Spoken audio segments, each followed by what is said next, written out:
إن الحمد لله نحمده ونستعينه ونستغفره ونعوذ بالله من شرور أنفسنا ومن سيئات أعمالنا من يهده الله فلا مضل له ومن يضلل فلا هادي له أشهد أن لا إله إلا الله وحده لا شريك له وأشهد أن محمدا عبده ورسوله اللهم صل على محمد وعلى آل محمد كما صليت على إبراهيم وعلى آل إبراهيم إنك حميد مجيد اللهم بارك على محمد وعلى آل محمد كما باركت على إبراهيم وعلى آل إبراهيم إنك حميد مجيد ورضى اللهم عن الخلفاء الراشدين والصحابة أجمعين ومن تبعهم بإحسان إلى يوم الدين أما بعد السلام عليكم ورحمة الله وبركاته les sœurs, les frères, la grande famille, les louanges, les remerciements, les éloges ne sierent qu'au vivant qui ne meurt pas. Allah le premier qui n'a pas de début, le dernier qui n'a pas de fin. L'apparent, le dominant sur toute chose, le subtil, le bien informé, le miséricordieux par essence et par excellence. Nous le louons, nous revenons vers lui repentant, nous lui demandons protection contre les conséquences de nos péchés. Et lui seul c'est le nombre et les tendances de l'âme. Et l'âme ordonne certainement le mal, hormis celle à qui Allah fait miséricorde. Celui qui Allah guide, nul ne saura l'égarer. Celui qui est privé de sa guidée, nul ne saura lui montrer le droit chemin. J'atteste donc qu'il est le seul digne d'adoration. J'atteste de la véracité, de l'exemplarité, de la prophétie de Muhammad ibn Abdillah. Qu'Allah bénisse ce prophète, sa famille, ses compagnons, tous ceux qui les auront suivis dans le droit chemin et nous fasse l'honneur donc d'en faire partie. Bienvenue dans ce live donc du samedi qui est donc savoir et culture et nous avons la joie, alhamdoulilah, et l'honneur donc de recevoir aujourd'hui sur le plateau l'institut donc Sira qui va se présenter, on va essayer de savoir ce que c'est et l'importance de cet institut. Ils nous ont visité, donc, le frère Amin, un Amin, comme dit Mohammed, un Amin qui vient remplacer l'autre pour parler de Mohammed Amin. Donc, c'est vraiment le jour des Amin. Donc, bienvenue le frère Amin, bienvenue également le frère Thomas, qui ont passé la journée, donc, aujourd'hui, à faire aimer encore un peu plus le meilleur des hommes. On ne peut pas aimer ce qu'on ne connaît pas. Ça, c'est une conclusion de l'expérience de la vie. Mais les savants sont unanimes. C'est pour cela que la connaissance d'Allah passe avant toute chose. Puisqu'il faut l'aimer, puisqu'il faut aimer le prophète sallallahu alayhi wa sallam, il faut le connaître.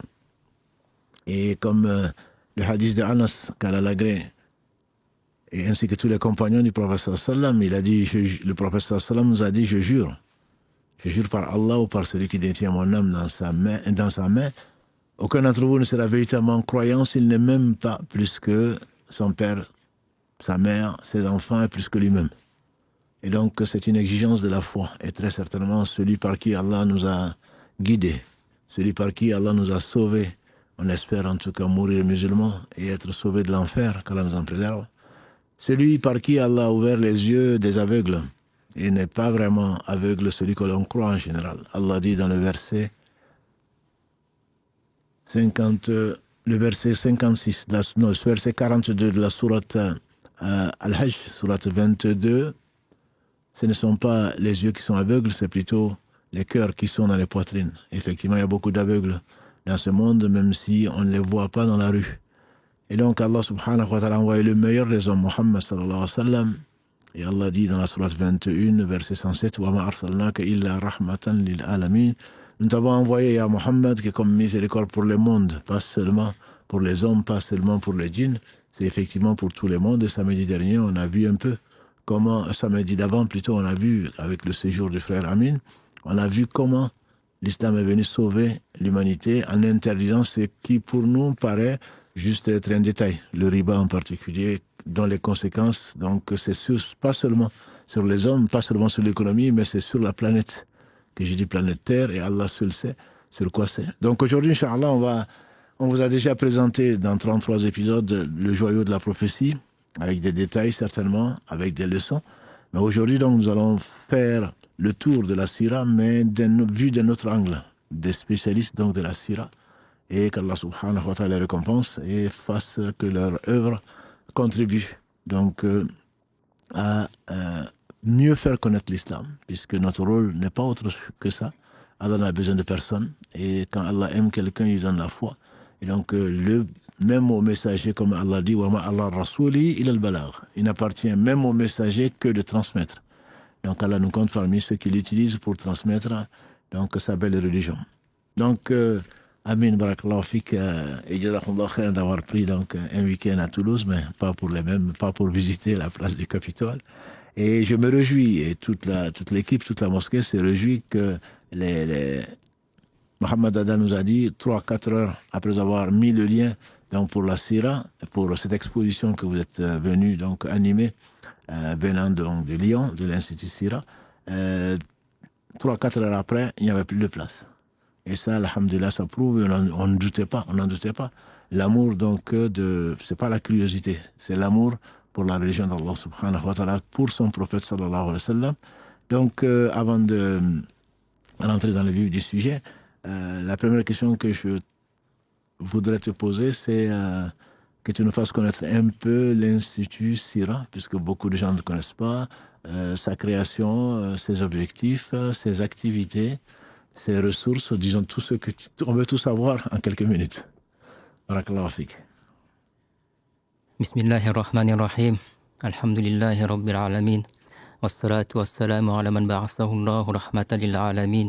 Sayyidil awwalin wal akhirin. نبينا محمد وعلى آله وصحبه والتابعين ومن تبعهم بإحسان إلى يوم الدين. اللهم علمنا ما ينفعنا وانفعنا بما علمتنا وزدنا علما يا عليم. اللهم افتح علينا فتوح الحارفين وجعلنا من عبادك الصالحين آمين. Assalamu alaikum wa rahmatullahi ta'ala wa barakatuh. On commence toujours par remercier Allah subhanahu wa ta'ala, puis par prier sur le prophète Mohammed sallallahu alayhi wa sallam. Tel est l'enseignement prophétique avant toute prise de parole ou tout discours. Donc, on remercie Allah, exalté soit-il et loué, qui nous a permis de tenir cette exposition sur la vie de son bien-aimé, sallallahu alayhi wa sallam, à Toulouse, dans la grande mosquée, dans la grande mosquée de Toulouse, la mosquée Mirail. Donc, alhamdoulilah aussi, on le remercie de nous avoir permis de nous avoir conviés à cette émission pour parler de l'Institut Sira et de la Sira. Donc, on le remercie pour cela. Puis après, je tiens à remercier tous les membres de la mosquée de Toulouse, tous les bénévoles, chers ici présents, tous les responsables qui ont participé de près ou de loin à l'élaboration de ce projet, qu'Allah vous récompense de la meilleure des manières. Je remercie aussi toute l'équipe, surtout les sœurs qui nous ont beaucoup aidés pour cette première journée, qu'Allah les récompense de la meilleure des manières. Puis, je tenais aussi, entre guillemets, aussi à m'excuser auprès de tous ceux qui ont voulu participer à l'exposition. C'est là, comme vous le savez, cher, il a dit, au bout de 3 heures, c'était complet. Et pour des questions d'organisation et de logistique et pour que tout se passe dans les meilleures conditions, on a choisi de faire des créneaux avec des réservations et des places limitées. Donc, qu'Allah vous récompense pour votre intention d'avoir voulu venir pour apprendre sur la vie de son messager. Et Allah, le très généreux, il donne à qui il veut sans compter. Donc, Allah vous récompense de la meilleure des manières. Et ce sera aussi peut-être une bonne raison pour, Inch'Allah, revenir sur Toulouse pour exposer sur la vie de son bien-aimé, Inch'Allah. Donc, ce n'est pas on espère que ce n'est pas la première ni la dernière exposition et on espère que ce soit le début d'une belle aventure Sira, Inch'Allah. Donc voilà. Qu'est-ce que l'Institut Sira? Donc l'Institut Sira, c'est un institut français et indépendant qui a été fondé par des passionnés et des spécialistes de la Sira, d'accord. Donc on travaille avec des spécialistes de la Sira comme le docteur Ahmad Moundla, d'accord, qui est chercheur, qui travaille au centre de recherche à Médine et qui est un expert de la Sira au niveau international, d'accord. On travaille aussi avec des professeurs comme le professeur Shakil Siddiq, d'accord, qui est aussi un des spécialistes, qu'Allah le préserve, de la Sira en France. Donc en fait, si vous voulez, nos objectifs, c'est d'étudier puis de transmettre en fait les valeurs et les enseignements spirituels et contemporains du prophète Mohammed sallallahu alayhi wa sallam, d'accord, aux musulmans comme aux non-musulmans, d'accord. Déjà pour le musulman, le prophète c'est le modèle intemporel à suivre, d'accord, pour chaque musulman, pour chaque croyant, et on ne peut pas aimer et suivre quelqu'un que tu ne connais pas, c'est impossible. Je te mets au défi d'aller dans la rue et de suivre et d'aimer quelqu'un que tu ne connais pas, c'est impossible. On a besoin de connaître et de suivre et de connaître quelqu'un pour l'aimer et le suivre. Donc l'Institut Sira, on a plusieurs pôles à notre disposition. Donc dans le pôle exposition qu'on a fait par exemple à Toulouse, où on se déplace un petit peu partout en France. Donc Inch'Allah, si ça vous êtes intéressé pour ce genre d'événement, donc n'hésitez pas à contacter l'Institut pour les modalités. Inch'Allah, on se déplace partout en France. On propose aussi des séminaires, des conférences sur la Sira, donc aussi que ce soit en présentiel ou à distance. Donc voilà. On a aussi un pôle de formation avec la Sira Academy, où on propose un approfondissement de l'apprentissage de la Sira sur 2 ans. Ça se passe en distanciel. Vous aurez toutes les informations sur le site de l'Institut Sira. Parce qu'on s'est rendu compte, l'Institut-là, en fait, surtout parmi les plus anciens que moi, qu'il y avait une méconnaissance de la vie du prophète Mohammed sallam. Quand ils étaient en France, ils ont rencontré beaucoup de personnes, il y avait une grande méconnaissance de la part des musulmans et il y avait beaucoup de croyances erronées en fait. Donc face à ce constat, c'était nécessaire de si vous voulez, de faire connaître la vie, le vrai visage, le vrai visage de la vie du prophète Mohammed sallam, et surtout c'est de faire comprendre la sira d'une façon claire et voilà d'une façon claire et, et authentique, vous voyez. Donc c'est pour ça que voilà, l'institut Sila elle a commencé comme ça en fait. Pour l'objectif, pour l'histoire même, je suis peut-être pas le mieux placé parce que moi je suis venu un peu plus tard, mais en fait ça a commencé par un petit groupe de jeunes dans les années 2000, lorsqu'ils ont rencontré le docteur Amal Moula lors d'un pèlerinage en fait. Et donc après avoir discuté avec lui, le docteur Amal Moula, il avait cette vision, il avait une à la fois académique, scientifique et universelle en fait et spirituelle de parler de la vie du prophète Mohammed. Donc il a formé un petit peu ses premiers jeunes pour les premières expositions. Donc la première exposition par exemple, ils les ont fait dans les années 2000. Et ça a commencé, la première exposition que le docteur Amal il a fait, ce que vous voyez ici en fait, ça a été fait dans les années 2000 en France par ce petit groupe de frères qu'Allah les préserve et les récompense, qui a été le noyau de l'Institut Sira. D'accord. Avant ça s'appelait Sira, puis il y a à peu près 10 ans, c'est officiellement devenu l'Institut Sira que vous connaissez actuellement. Et cette exposition que vous voyez là, ça a été un travail de presque de 30 ans de concrétisation de recherche par le centre de recherche à Médine. Donc ça a été fait par plus de 3000 chercheurs voilà, qui ont travaillé sur ce projet-là pour mettre en place cette exposition que vous voyez actuellement sur les pas du prophète sallallahu alayhi wa sallam. Donc voilà, on a aussi un pôle édition avec l'édition de revues et de livres, notamment la revue Miséricorde, qui parle de chaque thématique. Chaque revue a une thématique où on parle de la sira et des thématiques comme par exemple l'handicap. Voilà. Par exemple, vous regardez, on a le premier exemplaire qui a été sorti en 2017, qui s'appelle Exposition Sira. D'accord. Comme ça, c'est bon. L'exposition Sira, donc l'exposition Sira qu'on propose ici par exemple, eh bien, vous avez tout le détail ici, voilà, avec les enseignements, tout ça. Donc c'est vraiment, voilà, c'est un petit peu un résumé de la Sira dans les grandes lignes. Donc pour quelqu'un voilà, qui n'aime pas trop lire les gros livres de 300-400 pages, ici vous avez un résumé, on va dire, à peu près complet de la vie du prophète Mohammed, et surtout avec les enseignements pour pouvoir les appliquer dans le trouvé. Vous savez, quand on apprend la Sira, c'est pas t'ouvres un livre, on apprend voilà, des dates, des histoires. C'est pas une histoire chronologique qu'on apprend comme ça. Certes, c'est des détails importants, mais le plus important, c'est que quand tu apprends la sira et qu'il faut l'appliquer et que c'est un impact sur ta vie, en fait. C'est ça le plus important quand tu étudies la vie du prophète, sallallahu alayhi wa sallam. Donc, on a aussi un deuxième exemplaire, par exemple, qui parle du dossier fraternité humaine. D'accord. Donc, tout ce qui touche en lien avec la fraternité humaine, tous les projets que le prophète il a mis en place par rapport à ce dossier-là. D'accord. Donc, chaque revue, en fait, on a une thématique en particulier.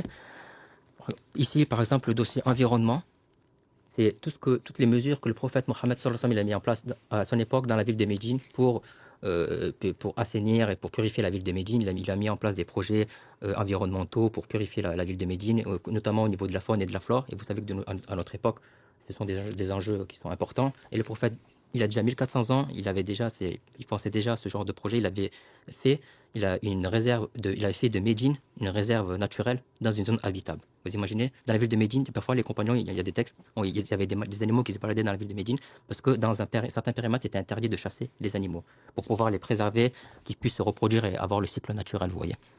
Et un deuxième la dernière revue, le dossier handicap, tout ce que le prophète a mis en place par rapport au projet concernant les personnes en situation d'handicap. D'accord. Et le prophète, malgré que ces gens ils avaient peut-être un handicap physique, mais le prophète sallallahu alayhi wa sallam, il les mettait en avant, il les responsabilisait, il leur donnait des postes importants, notamment le compagnon Abdallah bin Maktoum. Donc il a été une des causes pour la révélation de la sourate 80 à l'Arabassa, vous savez. Le prophète a dit que des éloges à ce compagnon, que du fait que par ce compagnon, Dieu on va dire, a éduqué son prophète, vous voyez. Et lorsque le prophète il partait de la ville de Médine, il mettait ce compagnon-là qui était aveugle à la tête de la ville de Médine et qui dirigeait la prière en son absence. C'était un compagnon qui était aveugle, vous voyez. L'handicap, ça n'empêchait pas en fait. Et le prophète, il avait ce don de déceler les compétences des gens en fait. D'abord niveau de piété et leurs compétences, et ça n'empêche pas d'avoir un handicap physique, de prendre des postes à responsabilité. Ce n'est pas vraiment étonnant dans la mesure où, comme Allah le dit, il ne parlait pas de lui-même, ce n'est qu'une révélation révélée, c'est-à-dire Allah lui montrait le fond des choses. Et donc c'est normal, et Allah a voulu effectivement, et comme on aime à le dire dans ce live-là, c'est que la vie est une somme d'épreuves. Et ce n'est pas parce que, comme on l'a dit tout à l'heure, c'est pour rectifier ou préciser, c'est le verset 46 de la sourate 22, ce ne sont pas les yeux qui sont aveugles, mais c'est le cœur. Et donc le fait que Allah, dans son projet, subhanahu wa ta'ala, qui se réalise toujours, de mettre un handicapé effectivement en avant, certains l'ont compris, d'autres ne l'ont pas compris, au point qu'on va constituer ou on va confier toute la ville de Médine qui était, disons, la base des musulmans, entre guillemets, alors que le prophète était absent et on ne sait pas s'il va revenir ou pas, à un aveugle. C'est bien avant, donc tout ce que l'on pourrait parler aujourd'hui de favoriser, de lutter contre les ségrégations, etc., etc. C'est sûr que c'est sûr et que c'est de la révélation, entre guillemets, et un encouragement. Il y a bien d'autres, certainement, leçons qu'on va essayer de tirer, Inch'Allah. Mais juste avant de passer à certaines leçons ou à certaines questions bien précises, pourquoi une exposition ou un tour de France ou d'ailleurs, exposer la Syrah, quel est le plus que ça peut apporter par rapport à tant de livres qu'il y a, et énormément de livres sur la vie du prophète sallam. Il y a même des films, entre guillemets, qui sont plus ou moins contestés, mais en tout cas, toujours est-il que qu'est-ce que l'exposition apporte de spécifique ou de plus bénéfique, en tout cas complémentaire par rapport à ce qui existe déjà comme support. Donc après, comme j'ai dit, en fait, ce travail, cette exposition, en fait, c'était un travail de concrétisation du centre de recherche. Donc chaque panneau, en fait, il y a une dizaine de panneaux, chaque panneau reprend une thématique précise. Et il y a certaines thématiques, par exemple, qui sont inédites, comme l'environnement. Ce sont des choses qu'on n'étudie pas forcément dans les livres de Sila, surtout de façon chronologique. Et du coup, quand on fait une exposition comme ça, c'est à la fois interactif, en fait. Donc c'est pour tout public. C'est pour tout public, vous voyez. Que ce soit les musulmans, les non-musulmans, les jeunes comme les moins jeunes. On s'adapte, en fait, au public. Ça fait partie aussi de la pédagogie prophétique, de s'adapter aux personnes en face de soi, vous savez. On s'adresse pas aux jeunes comme à l'adulte de la même façon, comme aux non-musulmans, aux musulmans avancés, aux musulmans qui viennent débuter, qui viennent embrasser l'islam. Et en fait, c'est interactif parce que on a les gens autour de nous, donc c'est à la fois ludique et interactif. On a un panneau et on leur montre le panneau et on explique en fait. On va dans les grandes lignes et surtout on essaie d'en tirer un ou deux enseignements en fait pour pouvoir que les gens quand ils en sortent au moins ils ont appris quelque chose, au moins un enseignement et qu'ils arrivent à l'appliquer dans leur vie. Alhamdoulilah, si on arrive à transmettre ça et qu'ils arrivent à l'appliquer, alhamdoulilah, c'est déjà bien. Parce que comme de nos jours, la communauté de Iqra ne lit plus, donc au moins si dans les grandes lignes, on peut connaître les grandes lignes de la vie du prophète sallam, en commençant de la période mécoise jusqu'à la période médinoise et en passant par l'Abyssinie, alhamdoulilah. Et après, il y a des thèmes, comme je dis, inédits comme l'environnement, le panneau sur les jeunes, d'accord, et sur les femmes, sur les mères des croyants, les épouses du prophète Mohammed sallam. On a aussi le parcours de l'Hégire, par exemple. C'était un travail qui a été fait par le centre de recherche à Médine. Ils ont fait une expédition sur le terrain qui a duré plusieurs semaines, plusieurs mois. C'est la première fois que ça a été fait dans l'histoire de l'humanité. Ils ont fait le chemin avec des 4x4, enfin voilà, sur les terrains. Au niveau archéologique et tout, ils ont pris des photos pour voilà, dire à quels endroits est passé le prophète avec ses compagnons. Donc, ils ont fait un travail de terrain minutieux avec le docteur Amal, avec son équipe. Donc, c'est un travail voilà, très, très sérieux. Et à notre communauté, c'est ce qui manque, en fait, c'est ce genre de travail un petit peu sur le terrain, vous savez, archéologique. Et quand on étudie la Sira, en fait, quand vous lisez des livres, c'est des faits, des dates, etc., c'est important. Mais en fait, chaque livre de Sira, en fait, c'est selon l'intention de l'auteur. Par exemple, des fois, il y a un auteur, il voulait juste écrire un livre sur la Sira. Mais d'autres, ils vont écrire un livre sur les enseignements. Donc des fois, peut-être à notre époque, c'est peut-être plus qu'on a besoin des enseignements spirituels pour les appliquer dans notre vie, vous voyez. Et à l'Institut Sila, en fait, nous aussi, on propose l'étude de la Sila à travers les lieux de la Sila. Étudier le patrimoine de la ville de la Mecque et de Médine, parce que ça approche une approche complète. Par exemple, je prends un exemple, le marché de Médine. C'est un sujet qui est très très peu abordé dans les livres de Sira, alors que le marché de Médine, il y a énormément d'événements, d'histoires, d'enseignements, et que vous passez à côté si vous étudiez la Sira chronologique. Mais si vous étudiez les lieux de Médine, le patrimoine de Médine, en fait, vous étudiez à la fois le lieu, toutes les personnes qui étaient dans ce lieu, tout ce qui s'est passé, donc vous faites une approche complète en fait. Et que on ne peut pas avoir avec une Sira chronologique. Non, mais c'est vrai, c'est vraiment c'est le résultat de la recherche.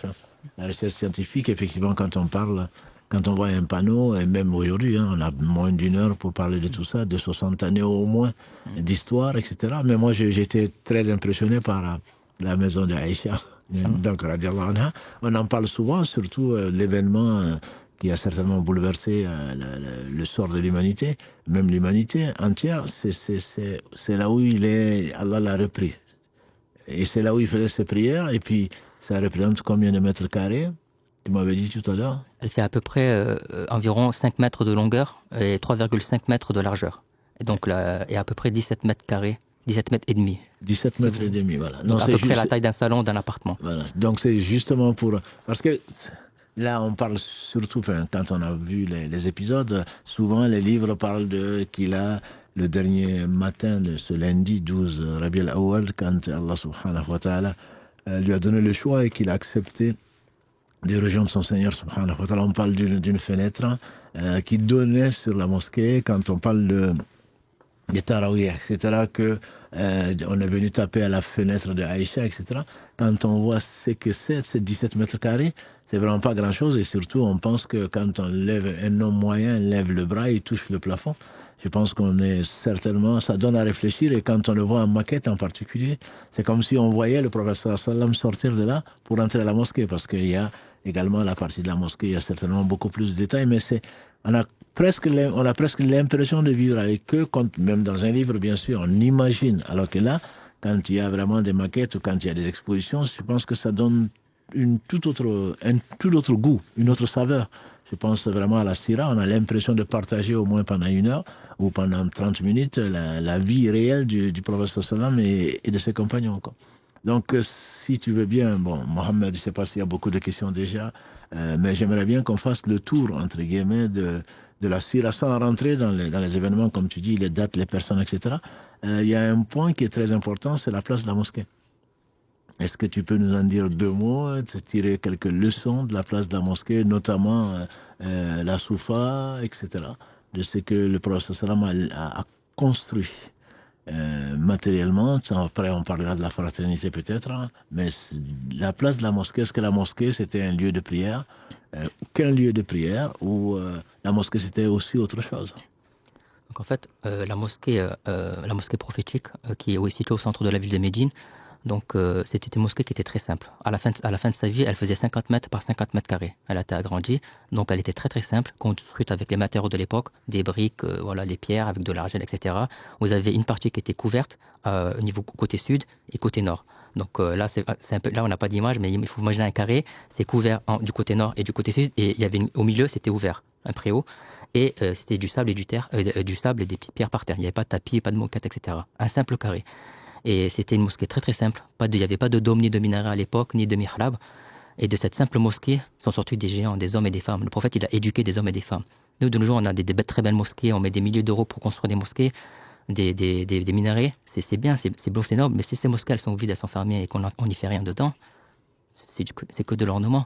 Le prophète, lui, c'était très simple. Il a fait une mosquée avec ce qu'il avait autour de Médine, localement, et il a éduqué des gens et des femmes. Bref, la mosquée, c'était pas qu'un lieu de prière. C'était aussi, on va parler des gens de Al-Soufa. Donc littéralement, c'est les gens de l'ombre de la zone ombragée. En fait, le prophète, les musulmans qui sont venus après le pacte de fraternisation, où il n'y avait plus de famille d'accueil pour les intégrer, donc du coup, le prophète, il les a accueillis au sein même de sa mosquée, au centre de la ville, pour pouvoir s'occuper d'eux et les aider à intégrer la société, à trouver du travail. Et ces pauvres-là, en fait, ils étaient dans une partie de la mosquée, la zone d'Al-Soufa, la zone couverte. Donc on leur donnait un vêtement d'hiver et d'été, donc pour l'habillement, on taxait les agriculteurs un pourcentage de la récolte pour leur donner à eux, d'accord? Et tellement ça allait même plus loin, on mettait des sortes de petites ouvertures dans les murs de la mosquée pour que celui qui donnait à l'extérieur, il ne voyait pas celui qui reçoit, pour respecter même la dignité de l'être humain. Vous voyez, ça allait même plus loin que ça. Et donc, du coup, c'est la base pour les pauvres, donc s'occuper de leurs besoins primordiaux, la nourriture, le logement, l'alimentation, c'est la base. Mais le prophète, il accordait de l'importance à un autre axe, l'éducation. Les autres musulmans, ils travaillaient, ils n'avaient pas l'opportunité d'être là dans la mosquée. Ces gens d'Al-Soufa, ils n'avaient pas de travail, donc ils étaient toute la journée dans la mosquée. Dont Abu Huraira. Et le prophète, tous les matins, il donnait des cours dans sa mosquée. Et ses compagnons, vu qu'ils ne travaillaient pas, ils avaient l'opportunité d'apprendre auprès du prophète. Ce qui fait qu'ils ont beaucoup, beaucoup appris auprès de lui. Et ce qui fait qu'après la mort du prophète, ces compagnons-là, ils ont transmis l'islam après sa mort. Et donc le prophète, c'est peut-être une des solutions pour éradiquer la pauvreté, c'est éduquer les gens, les former pour que ces gens-là, qui dépendent des gens au niveau matériel, qu'après ils ne dépendent plus des gens et que les gens, ils dépendent d'eux, mais au niveau intellectuel. Vous voyez? Imaginez-vous, après la mort du prophète, ces gens qui n'avaient rien, si je peux dire, sans-abri, on est venu auprès d'eux pour apprendre la science. Dont le compagnon Abu Huraira, c'est celui qui rapporte le plus de hadiths du prophète Mohammed, plus de 5300 hadiths. Il a embrassé l'islam, il est venu à Médine 3 ans avant la mort du prophète. Son cas, il est aussi miraculeux parce que c'est un cas miraculeux, mais il avait cet amour de retenir les paroles du prophète, vous savez. Il avait cet amour de retenir ses paroles, d'apprendre la science. Et Dieu, il l'a élevé par le savoir et la science. Et vous savez qu'après, dans l'islam, le Coran, c'est la première source scripturaire. Après, c'est les hadiths authentiques. Et tous les hadiths qui ont été rapportés par les compagnons, vous avez 40% qui sont rapportés par ces gens d'Al-Soufa qui vivaient à Médine, ces pauvres-là. Donc c'était pas seulement une mosquée où on priait, c'était un endroit où on accueillait les plus démunis. Le prophète, il était proche des pauvres, des plus démunis. On accueillait aussi projet social, il y avait, on accueillait les délégations étrangères. On a un pilier même dans la mosquée, on appelle le pilier des délégations. C'est là que le prophète, il accueillait les délégations étrangères qui voulaient discuter avec lui, il les accueillait, il parlait avec eux auprès de ce pilier-là. C'est pour ça qu'on l'appelle le pilier des délégations. Et si vous allez à Médine, vous avez un cache en haut qui dit que c'est le pilier des délégations, d'accord? C'était aussi une ambassade, qu'est-ce que je disais d'autre? C'était aussi lors d'une bataille, en fait, on a construit une tente militaire pour s'occuper des blessés, dont le compagnon Saad ibn Mu'adh, d'accord? Il a été soigné dedans, c'était aussi un hôpital militaire. Donc voilà, donc c'était un lieu qui était très très ouvert, d'accord? Ouvert aux musulmans comme aux non-musulmans, les enfants même les plus jeunes. On rapporte même des tests que même il y avait des animaux qui traversaient la mosquée des fois. C'était une mosquée qui était très ouverte. Le prophète, il était très très ouvert. Vous savez, sa porte, il n'y avait pas de serrure pour se fermer à clé. C'était comme une sorte de gros rideau de paravent. Et il était très accessible, que ce soit pour les musulmans ou même les non-musulmans. Parce qu'à Médine, à son époque, quand ils sont arrivés à Médine, imaginez-vous, il y avait que 1500 musulmans. En fait, la population, c'était 10 000. Et il y avait 1500 musulmans. Et tout le reste, c'était des non-musulmans. Oui, tout à fait. Donc, il y avait la moitié, c'était 5000, c'était des juifs, et le reste, c'était des polythéistes. Et la minorité des musulmans. Et donc, il était tellement ouvert que les compagnons, en fait, voilà, que les gens ils évitent le déranger à n'importe quelle heure de la nuit pour des questions, etc., que ce soit d'ordre religieux ou par rapport à l'organisation de la ville, ils se relayaient jour et nuit pour surveiller les allées venues. Et il se postait à un pilier qu'on appelle le pilier des gardes, que si vous allez à Médine, vous pouvez le voir, et pour protéger le prophète, préserver des allées à venues pour éviter qu'on le dérange, tellement il était accessible et ouvert. Et sur ce plan-là, il avait un leadership exceptionnel en fait. Il nous montre en fait que en fait, c'est ça, que quand on a une responsabilité, que ce soit chef d'association, de mosquée, de ville, etc., on doit être proche des gens avec qui on vit. Lui, imaginez-vous, il a construit son appartement au centre de la ville, à côté de la mosquée. Et ces pauvres-là, il les accueillait dans le centre de la ville, dans sa mosquée. C'est pas on les met en périphérie de la ville, on les cache, on veut pas les voir. Vous voyez? C'était ses voisins. C'était ses voisins. C'était ceux qu'il aimait le plus. Non, tout à fait. C'était ça. Bref, il y a le temps passe vite. Est-ce que tu peux nous dire deux mots sur le prophète sallallahu alayhi wa sallam et les jeunes? Et les jeunes. Quelle place les jeunes avaient dans cette vie? Bien sûr, on ne va pas parler, comme je l'ai promis, on ne va pas parler de sa naissance, de l'année de l'éléphant, à la grotte de Hira, etc. Tout ça, alhamdulillah, je vous renvoie encore une fois donc au Joyau de la prophétie sur notre chaîne YouTube en 33 épisodes. Donc on a terminé il y a seulement un mois. Là, c'est vraiment essayer de voir qu'on ne ressent pas de là, et surtout le vécu, je veux dire, de cet institut, des fruits de recherche, ce qu'on ne trouve pas forcément dans les livres, quoi. Les jeunes, bien sûr, je pense que des gens ont écrit dessus, mais est-ce que tu peux nous résumer en quelques phrases comment le prophète sallam considérait les jeunes, comment il les respectait, comment il les mettait devant et comment il les éduquait? Mais tout ça, c'est difficile en 5 minutes. Maintenant, on va essayer de faire au mieux que la facilité, mettre la baraka. Donc, on a un panneau qui représente les jeunes autour du prophète Mohammed sallallahu alayhi wa sallam. Donc le prophète, lors de son vivant, il était entouré de beaucoup de jeunes hommes et de jeunes femmes, et à sa mort, il a laissé beaucoup de jeunes hommes et de jeunes femmes. D'accord? Le prophète, il leur a accordé une importance particulière, parce que les jeunes, c'est l'avenir, c'est le futur, c'est la relève. Nous, les adultes, on est un petit peu une forme de passé. Et le prophète, il avait très bien compris. Le prophète, c'était quelqu'un de visionnaire. Il avait un projet civilisationnel de former des hommes et des femmes. Et en formant les jeunes, en fait, vous savez, on va parler des hadiths authentiques qui ont été rapportés par les compagnons. Il y en avait 40% qui ont été rapportés par les gens d'Al-Soufa, ces gens qui n'avaient rien matériellement. Et on a un panneau vous avez 48% des hadiths, dans tous les hadiths des compagnons qui ont été rapportés par ces jeunes-là. Donc c'est énorme, vous imaginez? Ibn Abbas, vous en avez plein. Même Aïcha, elle était jeune aussi, plus de 2200 hadiths. Après Aboula, c'est celle qui rapporte le plus de hadiths. Donc, ils étaient très jeunes à sa mort, dont le compagnon Abdallah ibn Abbas, donc, qu'on l'appelle le maître de l'exégèse du Coran. Il était jeune. Et subhanallah, le prophète, en fait, il leur a accordé une importance particulière, beaucoup de temps de bienveillance, et surtout, en fait, il les responsabilisait. Il leur donnait des postes importants.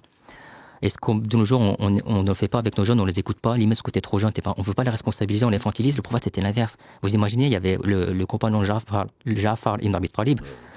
C'est lui qui était porte-parole pour se présenter devant le Négus, le roi d'Abyssinie, lorsqu'il devait prendre la parole devant le roi pour parler de l'islam. Un jeune il avait 18 ans à cette époque-là.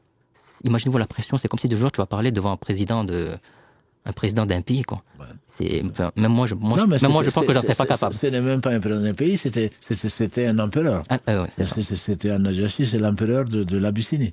C'est ça. Absolument. Et en fait, il savait déceler, comme pour les personnes en situation de handicap, en fait, leurs compétences. Ouais. Bien sûr, il regardait un petit peu avant tout leur piété, mais il y avait les compétences. Et Jafar, par exemple, on n'en doute pas que ça devait être quelqu'un de diplomate et d'éloquent. Par exemple, quelqu'un qui n'a pas de connaissances en informatique, tu vas pas lui donner un poste. Mais le prophète, il est responsabilisé. Même parfois, certains, ils faisaient des erreurs, c'est normal. Ils sont en phase d'apprentissage. Mais le prophète, il était doux avec eux. Jamais il leur disait, je suis meilleur que toi, je suis prophète. Le prophète, il était toujours doux, bienveillant. Anas, qui est un des exemples, qui fait partie justement de ces jeunes et qui est l'un des 4 qui a rapporté le plus de hadiths du prophète sallam. Anas disait, j'ai vécu avec le prophète sallam pendant 10 ans. Jamais il ne m'a dit pour une chose que j'ai faite, pourquoi tu l'as faite. Non. Une chose que je n'ai pas faite, pourquoi tu l'as pas faite. Il dit que c'est celui qui avait le meilleur comportement. Non. Et donc on insiste encore dessus, c'est vraiment l'éducation. Et même dans la guerre, hein, je pense à Osama. Alors qu'il avait à sa mort, il était jeune, il avait 18 ans, âgé, aussi, ouais, tout à fait. Il avait des compétences particulières. Le prophète, il est responsabilisé, même s'il se trompe, il faut les accompagner, mais Inch'Allah, il faut les responsabiliser pour que ce soit des là aussi, quand tu parles d'handicap, non seulement il était jeune, mais il était fils d'esclave, entre guillemets, qui était donc son père, c'était Zayd ibn Haritha, qui était Zayd ibn Muhammad avant la révélation. Donc les gens se plaignaient. À Abu Bakr en particulier, ils se disaient comment se fait-il, ce jeune-là, on le met devant, mais bon, le prophète l'avait mis devant. Donc c'est pas Abu Bakr qui allait le mettre en arrière. Et c'est vrai que bon, je pense qu'autour de nous, bon, on verra peut-être avant la fin de l'émission, c'est tellement important, je pense, de reconnaître beaucoup de nos savants d'ailleurs, beaucoup de nos savants, c'est très très tôt que des gens perspicaces, des gens visionnaires, les ont, je pense à Ibn Taymiyyah, je pense à l'imam Ahmad, je pense à d'autres, quand on a une école, et puis se rendre compte que celui-là, il a une mémoire phénoménale. L'autre, il est doué pour ceci. L'imam Souhnoun, par exemple, il a été appelé Souhnoun, parce que quand c'est le nom des oiseaux en arabe, donc au Maghreb, il fait partie des Malikis, entre guillemets, l'imam Souhnoun, on dit que très tôt, son enseignant a senti cette intelligence. Et effectivement, il est devenu l'un des plus grands imams de la communauté. Donc ça, je pense qu'il ne faut pas laisser... il faut bien qu'ils s'amusent, il faut bien que oui, mais en même temps, il faut observer, il faut les accompagner, il faut profiter de leur qualité, et Dieu seul sait qu'ils en ont. Et si on passe... désolé Mohamed, je ne veux pas monopoliser la parole. Par rapport aux femmes, donc il y a un sujet, notamment en islam, on pense que l'islam ne s'est pas occupé des femmes, sauf pour autre chose. Voilà. Est-ce que le prophète sallam, on sait qu'il aimait les femmes, mais d'un point de vue sira, qu'est-ce qu'on peut rappeler, quelle est l'importance qu'il a donnée aux femmes, le prophète sallam? De façon générale, aux femmes. De façon générale. Il peut y avoir de façon spécifique, mais surtout générale. Les femmes, à l'époque du prophète Mohammed sallam, dans la Silla, elles occupaient une place très très importante, beaucoup plus importante qu'à notre époque malheureusement. Donc toutes les injustices, les choses qu'on voit par rapport à la femme à notre époque, c'est souvent lié aux cultures et aux traditions, ça n'a rien à voir avec l'islam. Il y a beaucoup d'événements où le prophète a mis en avant la femme. Je n'ai pas d'événement en tête. Par exemple, pour l'histoire du minbar, vous savez, dans la mosquée du prophète, au début, il faisait ses prêches sur un tronc de palmier, vous savez, de 50 cm. Et la mosquée, lorsqu'elle s'est agrandie, à l'époque, il n'y avait pas d'eau-parleur, il n'y avait pas de micro. Donc les hommes, ils étaient devant, les jeunes hommes derrière, et les femmes au fond, sans séparation distincte. Et une femme qui possédait un atelier de menuiserie, elle a proposé au prophète, parce qu'on n'entendait plus, de construire quelque chose pour qu'il puisse se mettre en hauteur, pour que les gens le voient, vous voyez, parce que plus t'es haut, plus la voile porte. Donc le prophète, il a écouté. Donc déjà, on voit un enseignement, la place des femmes dans la société. Elles étaient actives, elles proposaient des projets. Le prophète, il a écouté, d'accord, et il a confié ce projet de construction de minbar, d'accord. Et Inch'Allah, il faut aussi donner nos places à nos femmes à notre époque pour des projets, des projets de ce genre. En fait, c'est quand elles portent des projets pertinents, les laisser porter ces projets. Et par rapport à l'histoire de ce minbar, en fait, qu'on voit dans toutes les mosquées actuellement, où l'imam il fait son prêche, ça vient de l'initiative d'une femme à la base. Ah, mais également, les femmes se sont libérées, entre guillemets, quand les femmes n'étaient pas aussi soumises que l'on peut le penser, et les femmes ont pris des initiatives, notamment même dans la guerre. On sait que ce soit notamment à Uhud, où on sait que Fatima, même Aïcha, et d'autres ont participé, entre guillemets, en tant qu'infirmières ou pour soigner les blessés, etc., etc. Et puis, surtout, elles avaient une personnalité. On dit que quand les Muhajiroun de la Mecque sont arrivés à Médine, et ils se sont retrouvés, ils ont découvert notre culture parce que la femme mécoise, entre guillemets, était assez discrète. Et que les femmes ansar avaient de la verve et surtout, elles avaient une personnalité. Donc, du coup, les Médinois, enfin, les Mécois sont venus se plaindre au prophète sallam en disant que, bon, ben, maintenant, nos femmes ont changé. Parce elles ont fréquenté des femmes qui avaient de la personnalité, etc., etc. Non, mais c'est vrai que, bon, on a certainement beaucoup d'autres choses à dire sur le prophète sallallahu alayhi wa sallam, en fait, d'un point de vue sira, d'un point de vue leçon. Avant de passer à ça, Mohamed, est-ce que tu peux nous relater quelques questions? أعوذ بالله من الشيطان الرجيم بسم الله الرحمن الرحيم الصلاة والسلام على رسول الله السلام عليكم à toutes et à tous barakallahu fikum une nouvelle fois pour votre présence barakallahu fik Cheikh et le frère Amin donc pour cette introduction déjà très enrichissante. Alhamdoulilah, vous avez déjà balayé quelques questions. Et pour le moment, il n'y a pas beaucoup de questions sur les réseaux. Il y en a quelques-unes à la rigueur à laquelle on va pouvoir répondre. C'était les livres que tu as présentés. Où est-ce qu'on peut les trouver? Je pense donc sur le site Sira. Donc le site, c'est institutsira.fr. C'est ça. Voilà, donc vous pouvez les commander dessus. Voilà, donc vous pouvez le trouver sur leur site. Il y a pas, je pense que voilà, vous passez votre commande et ça devrait arriver assez rapidement, Inch'Allah. Après, juste pour les frères et les sœurs, une nouvelle fois, donc on ne prend que les questions qui tournent autour du sujet du soir, comme on vous le répète assez souvent.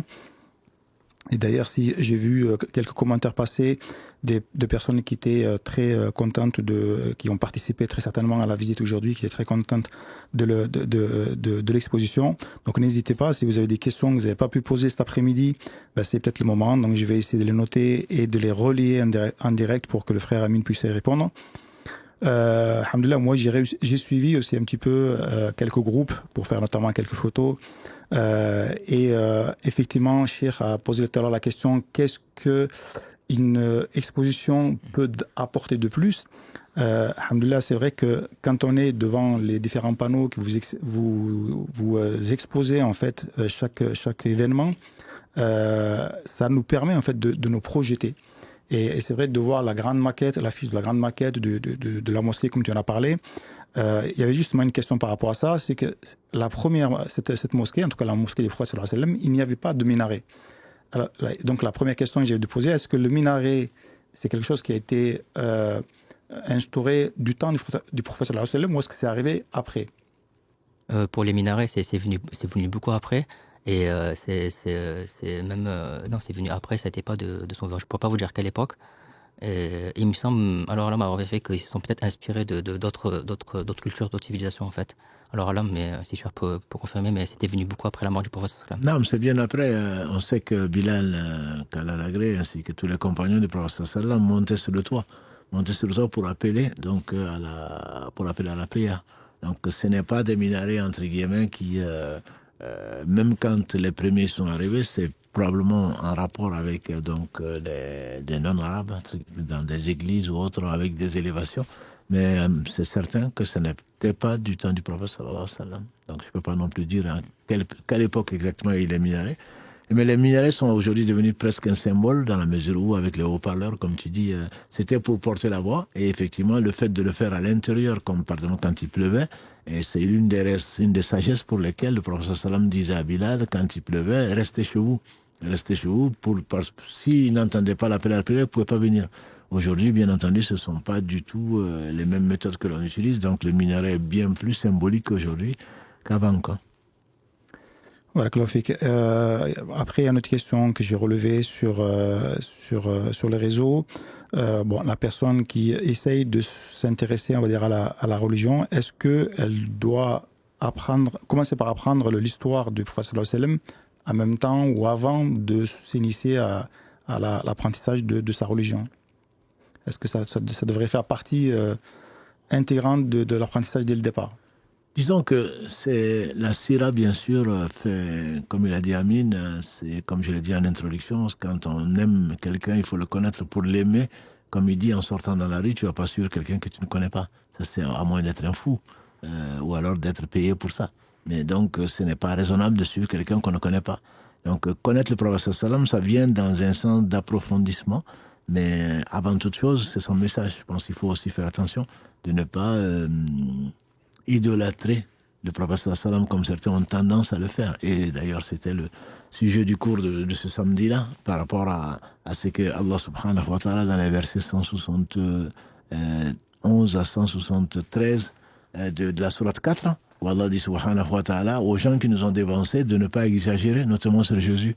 Voilà, le Mohammed sallallahu alayhi wa sallam lui-même a insisté en disant qu'il n'était que serviteur d'Allah et messager d'Allah. Serviteur d'Allah, c'est-à-dire qu'il ne pouvait rien décider de lui-même, et messager, par contre, il a un message. Ce message vient d'Allah subhanahu wa ta'ala. Donc il faut surtout s'intéresser au message, ça fait partie de la sira, mais ça permet également de comprendre la sira, comprendre les versets, dans quel contexte ça a été donc révélé. Mais on va commencer par les fondamentaux. C'est son dogme. C'est-à-dire que le message du prophète sallallahu alayhi wa sallam et de tous les prophètes, c'est, disait Ibn Qayyim, c'est trois choses. C'est faire connaître Allah avant toute chose.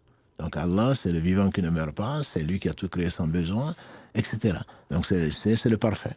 Et autre chose, c'est que Allah donc aime et ce qu'il déteste. Pour nous, bien entendu, parce qu'il n'a besoin de rien.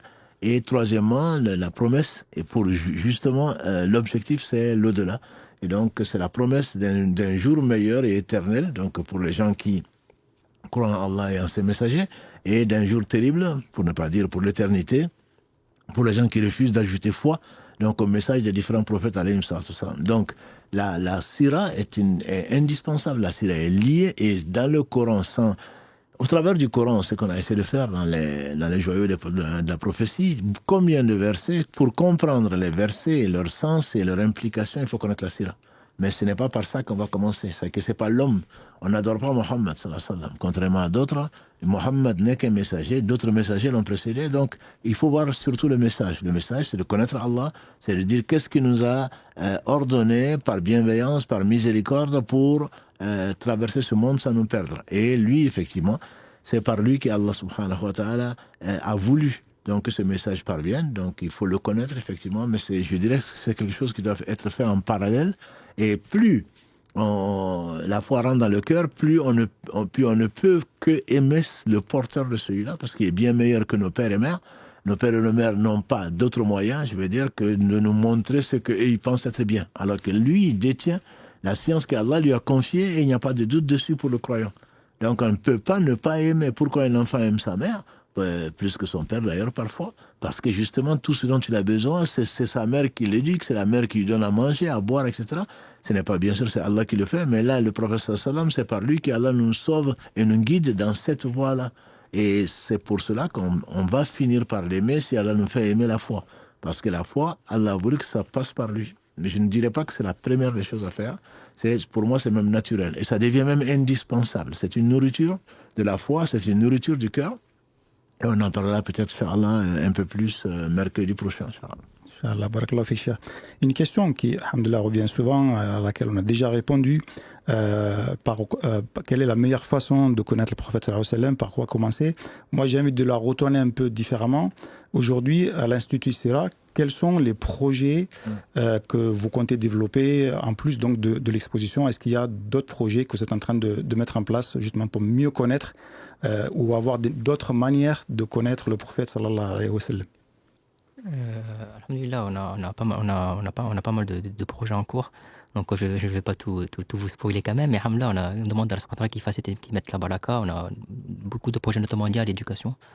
Vous savez, comme je dis, il a accordé beaucoup d'importance aux jeunes. Et parmi un de nos projets, Inch'Allah, on demande à qu'il fasse, c'est d'éduquer les jeunes à travers la sira.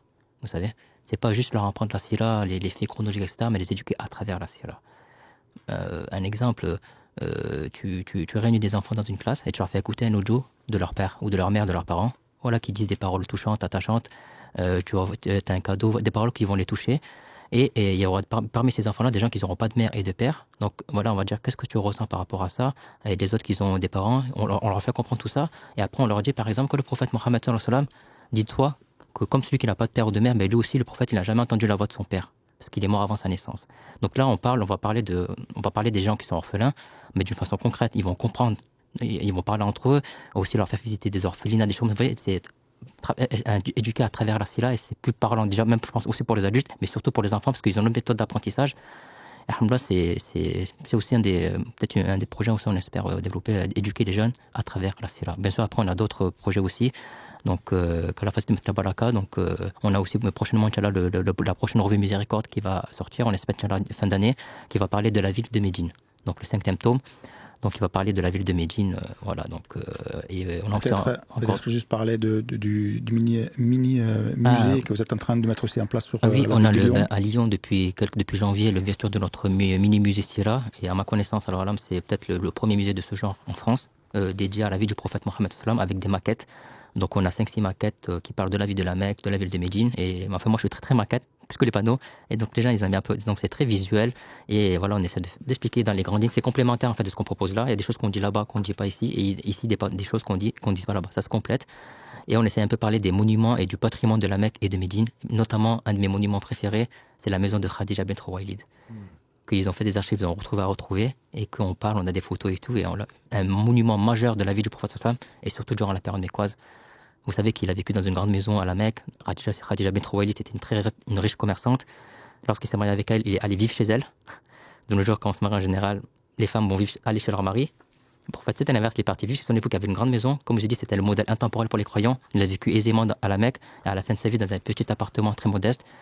Et c'est de cette maison-là, il s'est passé énormément de choses. Vous savez, il y a une coupole dans cette maison qu'on appelle la coupole de la révélation. Tellement il y a des versets qui ont répété dans cet endroit. Tous les enfants ils sont nés du prophète dans cette maison-là. C'est de cette maison-là qu'est morte Khadija. Bref, un monument majeur.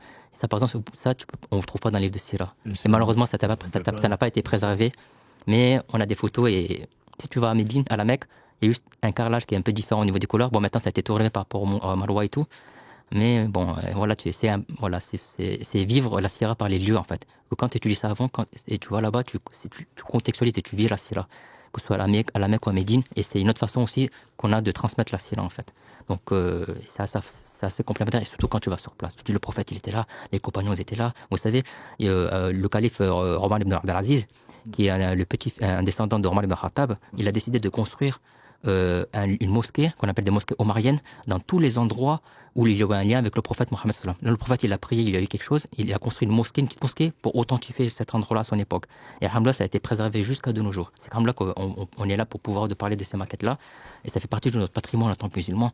Et à Médine, par exemple, vous avez plus d'une centaine de lieux en lien avec la Sira. Ah non, c'est un peu, je dirais, on ne va pas critiquer ce qu'on n'a certainement pas fait et ni remercier les gens qui ont travaillé dessus. Mais notamment, par exemple, à sa dernière maladie, quand il a demandé d'amener de l'eau de 7 puits différents, etc., ces puits existent encore. Mais par crainte, il faut le juste milieu. Quoi. Par crainte que les gens aillent adorer cette eau-là, adorer cette place-là, bon, ça n'a pas été conservé. C'est vraiment dommage. Mais c'est vrai qu'entre musée et adoration, c'est une des raisons pour lesquelles il y a pas mal de choses qui ont disparu et que j'espère que s'il y a du bien dedans, de toute façon, il n'y a que du bien. Le fait qu'Allah l'ait laissé disparaître, le Zemzem, la source a bien disparu pendant des siècles, avant que Allah subhanahu wa ta'ala n'ait voulu que le grand-père du prophète sallam rêve et donc retrouve cette source-là.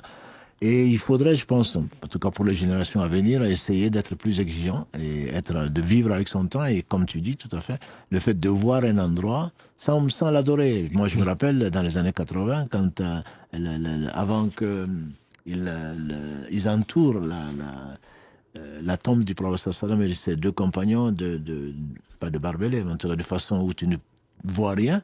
Moi, je voyais des gens s'accrocher sur le mur, de les frotter comme la Kaaba. Hein. Donc, bon, les hommes sont comme ils sont. D'une bonne intention, ça peut tomber également dans l'association qui est le pire des péchés, la pire des injustices. Donc, je pense qu'il faudrait vraiment trouver, peut-être effectivement le musée Sera, c'est encore un de nos projets, en tout cas ici, à la mosquée, serait peut-être effectivement la meilleure façon de faire revivre ça. Parce que les lieux même, je crains que les gens vont à Arafat, les gens vont, ils ramassent tout. Donc, même les pierres pour jeter sur le shaitan, pour lapider le shaitan, ils sont capables d'en ramener en France ou d'ailleurs, cherchant la baraka. Donc, je pense qu'il faut trouver un juste milieu avec un dogme sain, une réalité historique, mettre les choses dans leur contexte, tout en sachant qu'il y a un vrai risque, c'est que les gens viennent adorer. On me dit qu'il y a des poils de la barbe du prophète sallam qui serait dans une boîte ou ses anciennes chaussures en Turquie. Bon, les gens vont se déplacer pour aller ça. Ils ne montez vos chaussures que pour 3 endroits, c'est bien connu. Hein. Mais ben non, on va aller à, je ne sais pas, à Tombouctou pour aller voir s'il s'est peigné là-bas ou autre chose, quoi. Voilà, les gens, ils sont très matérialistes, ce qui fait peut-être que le musée serait effectivement un très beau projet. Donc, pour que les gens sachent que ce n'est pas là que ça s'est passé, mais au moins qu'ils aient de façon visuelle, qu'ils puissent toucher du doigt, au moins voir concrètement donc, quelques réalités historiques de la vie du prophète sallam. C'est vrai que c'est dommage qu'il y a beaucoup de choses qui aient disparu, en tout cas qu'on n'ait plus entre les mains, mais en même temps, bon, il faut quand même rester vigilant encore. 2 points, si je peux rajouter en parlant de cette thématique. Par exemple, nous, à l'Institut là, ce qu'on enseigne, c'est pourquoi on étudie le patrimoine de la Mecque et de Médine. Le musulman, on n'adore pas des pierres, ni des lieux, ni des briques. On n'attend que Allah l'unique.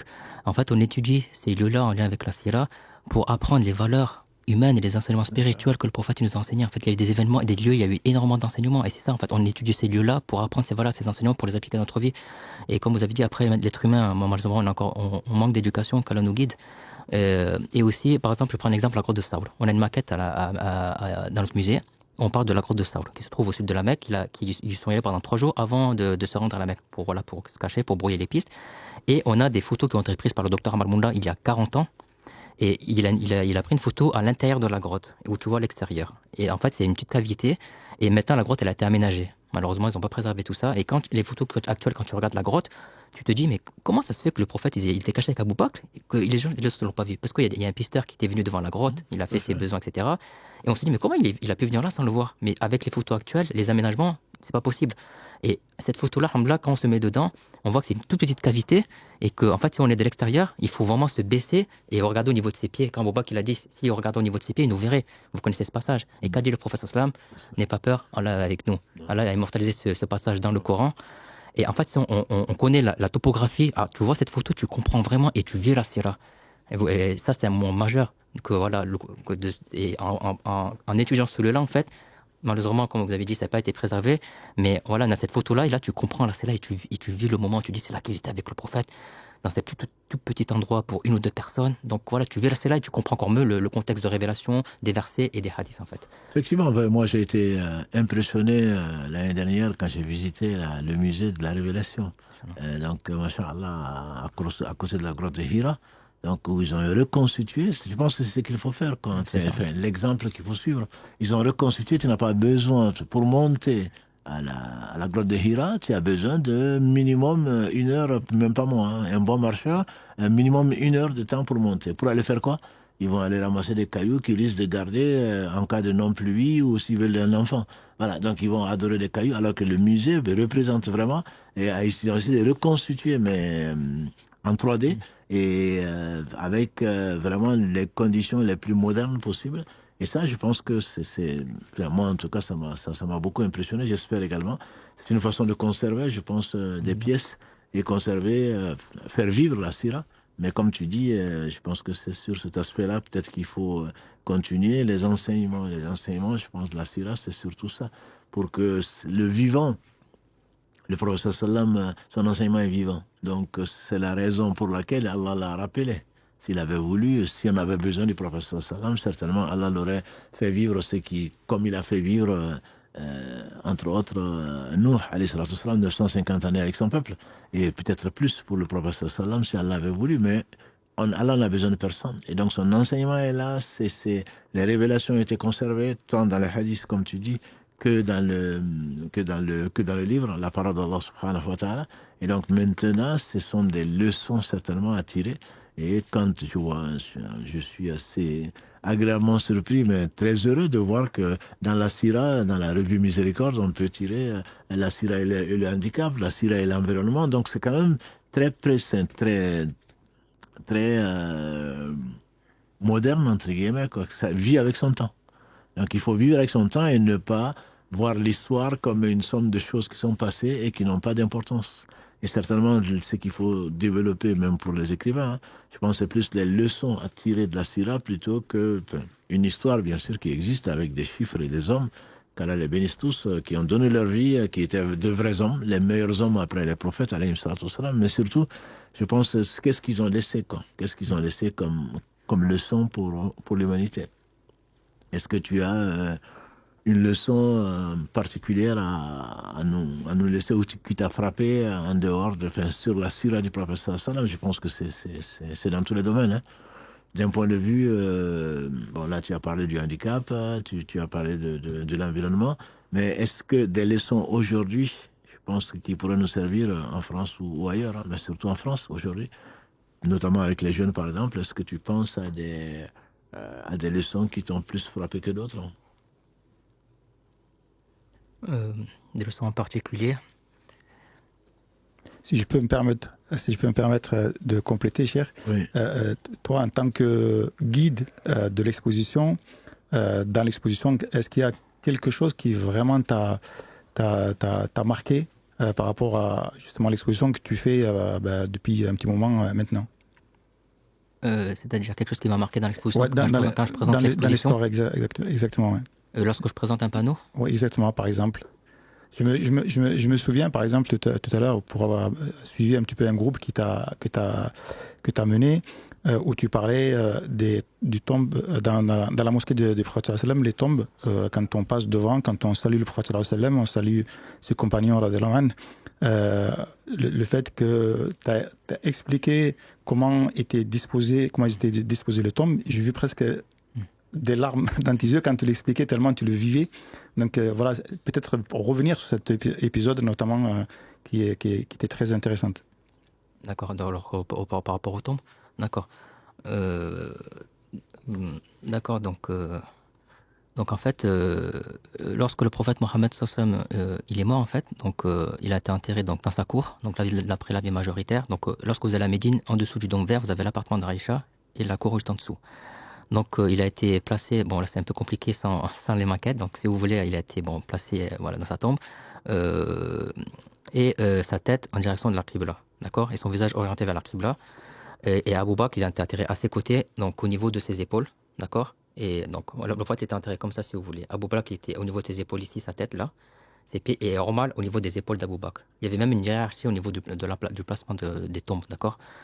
Donc quand on va à Médine pour les hommes, lorsqu'on on passe devant la porte de Bab Salam, d'accord, donc on passe devant la façade honorée, d'accord, donc quand on passe devant le premier rond, il n'y a pas d'image, c'est un peu compliqué là, je suis désolé.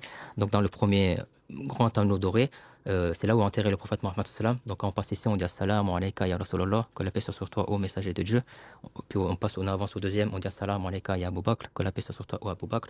Et puis après on continue pour le troisième rond, on dit assalamu alayka ya Omar, que la paix soit sur toi, ô Omar. D'accord. Et ce qui est encore plus magnifique, c'est que le prophète Mohammed sallam, il te répond au salam, il te rend le salam. Et les compagnons, et le prophète avait déjà parlé de ça de son vivant, et les compagnons ils ont dit mais comment tu pourras nous répondre alors que tu seras mort? Et le prophète Mohammed sallam, il a dit Allah interdit à la terre de consommer le corps des prophètes. Donc les corps des prophètes dans leurs tombes, elles sont intactes. Et le prophète Mohammed sallallahu alayhi wa sallam, il a une spécificité, c'est qu'Allah lui a permis de répondre au salam de sa communauté.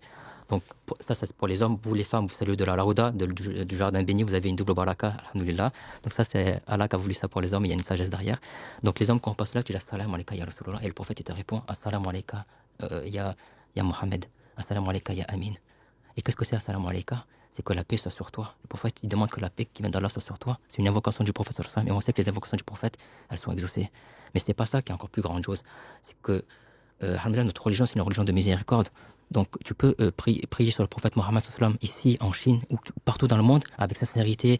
Le prophète il te manque au point que tu en pleures et que tu auras peut-être plus de récompense que si tu te trouves là-bas avec la distraction du cœur. D'accord? Imagine, tu passes, on l'appelle la face honorée, vous savez pourquoi? Je vous ai dit, sa tête, elle est tournée vers la Qibla et son visage, il est tourné vers la Qibla. Donc quand tu salues le prophète, quand tu dis salam alayka ya Rasulullah, c'est comme si tu étais en face à face avec le prophète Mohammed sallallahu alayhi wa sallam. Il te répond.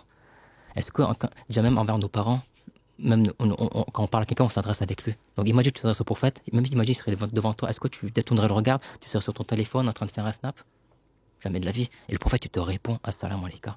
Donc là, il faut garder cet état d'esprit si on va à Médine, si pour ceux qui sont y allés, et si pour pas ceux qui ne sont pas allés, qu'Allah vous permette d'y aller, et pense à ça quand vous saluez le prophète Mohammed sallallahu alayhi wa sallam, et le prophète, il vous répond.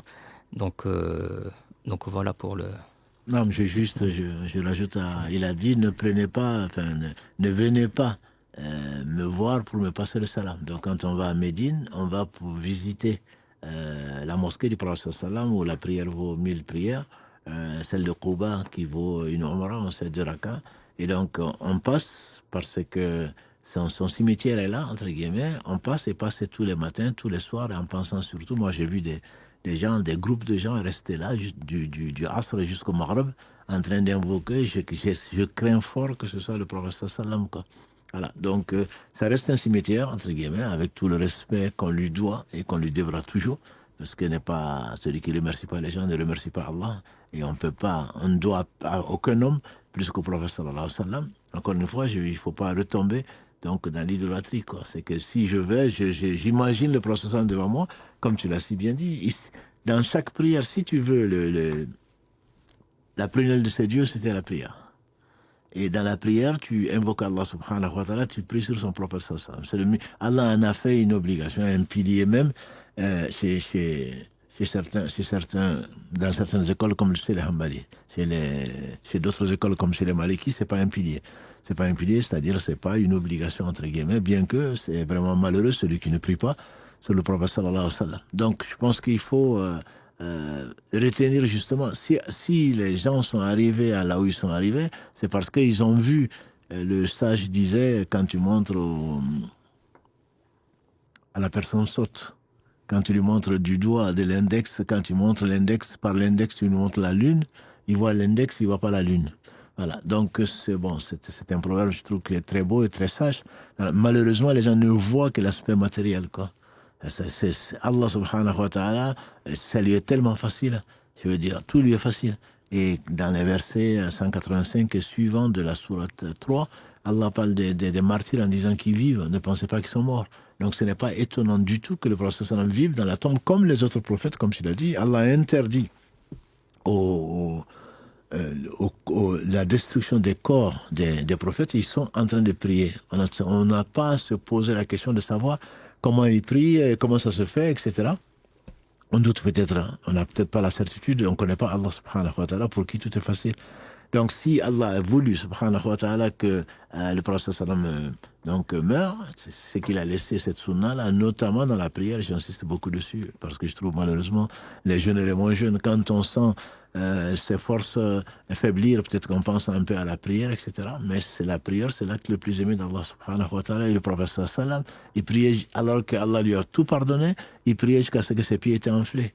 Je pense que l'une des leçons, comment Allah a aimé le prophète sallam, et il l'a rapproché au travers de quoi? Au travers de la prière, au point qu'il lui a donné, qu'il avait ordonné 50 prières par jour. Donc je pense, c'est du vivant. Quand on prie, c'est à l'exemple du prophète sallam. Comme il a dit, Sallu kama ra'aytumuni usalli. Priez comme vous voyez prier. Donc si on veut imiter le prophète sallam, ce sont des choses qui vont rester jusqu'à ce que Allah nous rappelle. Et je rappelle que dans la tombe, on ne prie pas. Donc ça veut dire que le prophète sallam a dit, celui qui est dans sa tombe, il donnerait le monde entier s'il le pouvait, et ce qui contient pour pouvoir faire un seul sujoud. Donc, vivre la sunna du prophète sallam, vivre la sira, c'est également mettre en pratique ce que Allah a mis à la disposition de tout un chacun, je dirais. Et comme tu as bien dit, le 17 mètres carrés, je veux dire, ce n'est pas courir derrière quelqu'un qui a vécu. Allah lui a tout donné. Et on disait qu'il dormait à même le sol, ça ne veut pas dire qu'il ne faut pas chercher du confort, c'est pas ça. Je pense qu'il faut relativiser la vie de ce monde-là. Il a demandé à Allah de vivre pauvre, de mourir pauvre, d'être ressuscité avec les pauvres. Donc c'est la pauvreté, enfin la richesse, c'est vraiment la richesse du cœur. Et que l'on essaye de purifier son cœur, on n'arrivera jamais, bien entendu, on les atteindra même pas la cheville, mais je pense que c'est très très important de s'attacher aux valeurs auxquelles ces hommes sont attachés, et le meilleur d'entre eux, quoi. Notamment cette confiance absolue à Allah subhanahu wa ta'ala, cette connaissance d'Allah qui lui permettait de se passer de tout, sauf d'Allah subhanahu wa ta'ala. Donc bon, je pense qu'il ne faudrait pas voir la sira seulement au travers des expositions, au travers des livres, au travers même des maquettes. La sira, c'est avant tout d'essayer de mettre ses pieds sur les traces donc, de ces hommes dont on a la chance. Allah nous a choisi comme la meilleure communauté, et justement, parce qu'il a choisi le prophète sallallahu alayhi wa sallam et ses compagnons comme la meilleure des générations.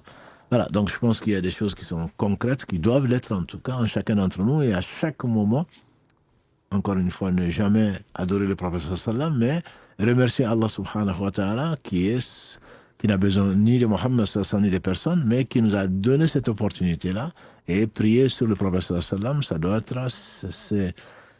c'est-à-dire, si tu veux prier pour toi-même, ce sera une prière. Si tu pries sur Mohammed sallallahu alayhi wa sallam, qui est d'actualité, Allah prie 10 fois sur toi.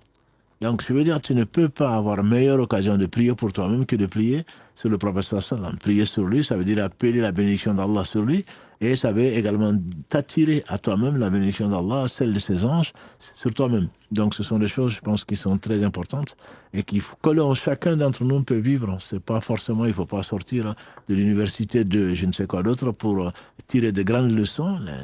Allah l'a aimé. Et Allah l'a aimé au travers de quoi? Au travers de son adoration, au travers de la purification de son âme, au travers de son comportement, et surtout son comportement.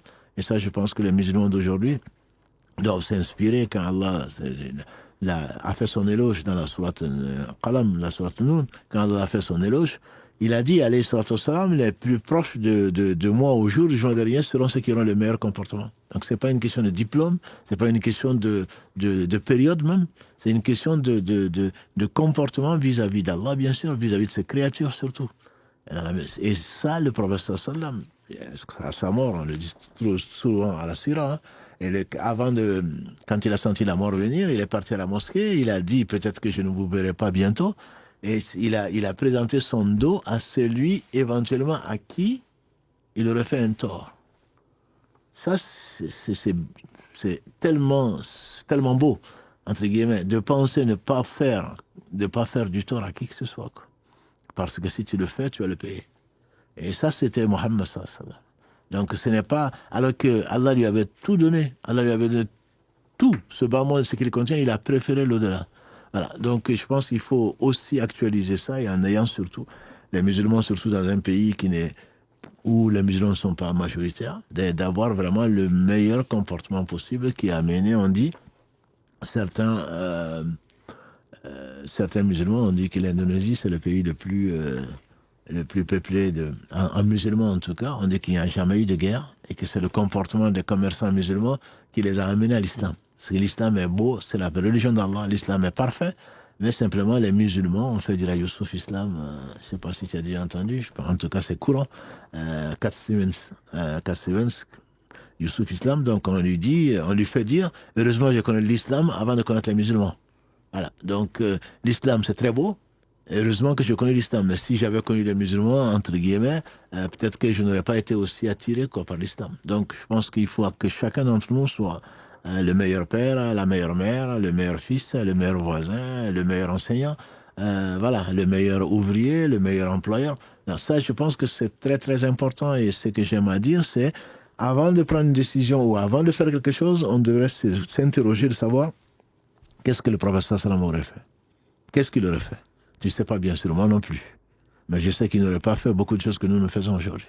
Le choix de tout un chacun, surtout aujourd'hui, c'est quand on dit je suis musulman, ça veut dire que je suis soumis volontairement, et j'en suis fier, à Allah subhanahu wa ta'ala au travers de ce qu'il nous a enseigné par le prophète sallallahu alayhi wa sallam. Donc être exemplaire me semble être un défi que chacun d'entre nous doit relever. Pas pour plaire à qui que ce soit, si ce n'est pour plaire à Allah subhanahu wa ta'ala. Je pense que ça fait partie des leçons simples. Il y a beaucoup de leçons, bien sûr, de la sira, dans chaque événement, dans chaque jour de la vie du prophète. Il y a énormément de leçons que l'on peut trouver peut-être dans les livres de sira, mais peut-être que nous, on ne pourra pas vivre. On ne pourra peut-être pas le vivre, et heureusement pour nous d'ailleurs, parce que c'était des hommes. Quand Allah les appelle des hommes, c'était vraiment les hommes qui étaient sincères et qui ont tout donné à Allah subhanahu wa ta'ala, ce dont certainement beaucoup d'entre nous sont loin, très très loin. Mais il y a des choses simples, entre guillemets, qui peuvent être appliquées par les petits comme les grands, par les hommes comme les femmes, par les plus âgés ou pas. Donc ce sont vraiment ces leçons-là de pratique de très bon comportement ici et partout. Wallahu a'lam. Barakallahu fik, Cheikh. Une question, Amine. Comme on te l'a dit, alhamdoulilah, on a beaucoup de gens qui nous suivent dans toutes les villes de France, mais aussi à l'étranger, notamment en Afrique. Donc, par la même occasion, on passe le salam à tous nos frères en Afrique. Inch'Allah, il y a un frère de Côte d'Ivoire. Il dit, moi, je suis en Côte d'Ivoire. Comment je peux me procurer ces livres? Ça va être compliqué. Est-ce qu'ils existent en format numérique, par exemple un PDF? Alors, c'est une bonne question. Je ne sais pas si on a déjà fait des envois à l'international. Alors, il faudrait que j'en parle à l'équipe. Mais il me semble pour certains, on a un support au PDF, mais je ne peux pas m'avancer plus sur dessus. Il faudrait voir sur le site de l'Institut si éventuellement il peut commander certains revues en version PDF. Donc, et puis après, je vais en parler avec l'équipe et pour éventuellement voir si on propose des envois à l'international. Donc, c'est peut-être une occasion. C'est peut-être aussi une occasion de Malhaban. Je ne peux pas me prononcer, mais alhamdoulilah, pourquoi pas en Afrique. Alhamdoulilah.